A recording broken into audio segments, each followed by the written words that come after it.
Hi, this is Cecilia from Tarot by Cecilia, and today is Friday, February 25th, 2022. The tarot card for today is the Moon. This one is another one from the Lengthier Tarot by artist Chris Donnelly. Now, I'd really just kind of like to talk about the Moon itself. The card is very representative sometimes of, releasing our fears and the illusions that we have. All right, because when it comes to the moon, if you ever laid out a sun card, a moon card, and a star, even if you knew nothing about them, you would probably take note of the obvious differences and how the sun is so bright and warm and, fills you with that joy and confidence and vitality. And the star gives you hope and inspiration, right?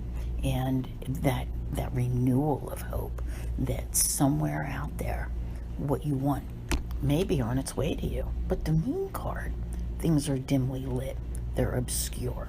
We can't really see for sure, know for sure.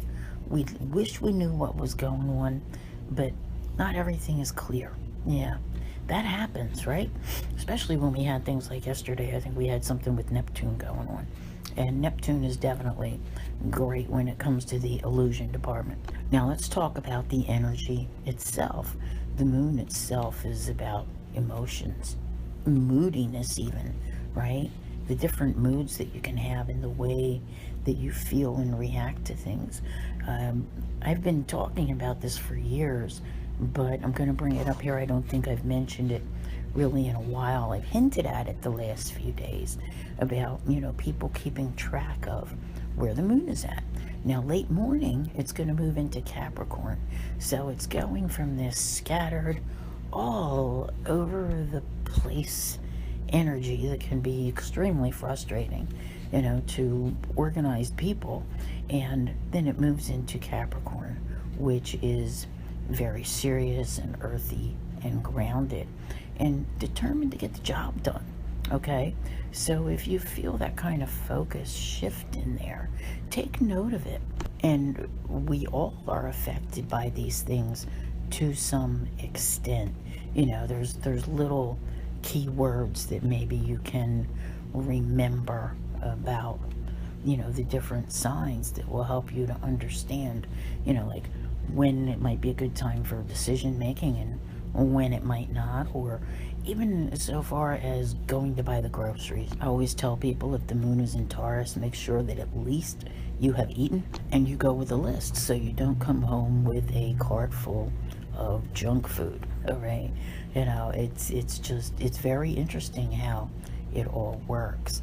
But some people I know have taken to keeping a journal or whatever to keep track of what time the moon moved into a certain sign and how their day started to play out, what they had planned and what actually happened and those kind of things. So it is very, very true that the moon is a huge influence in everything that you do.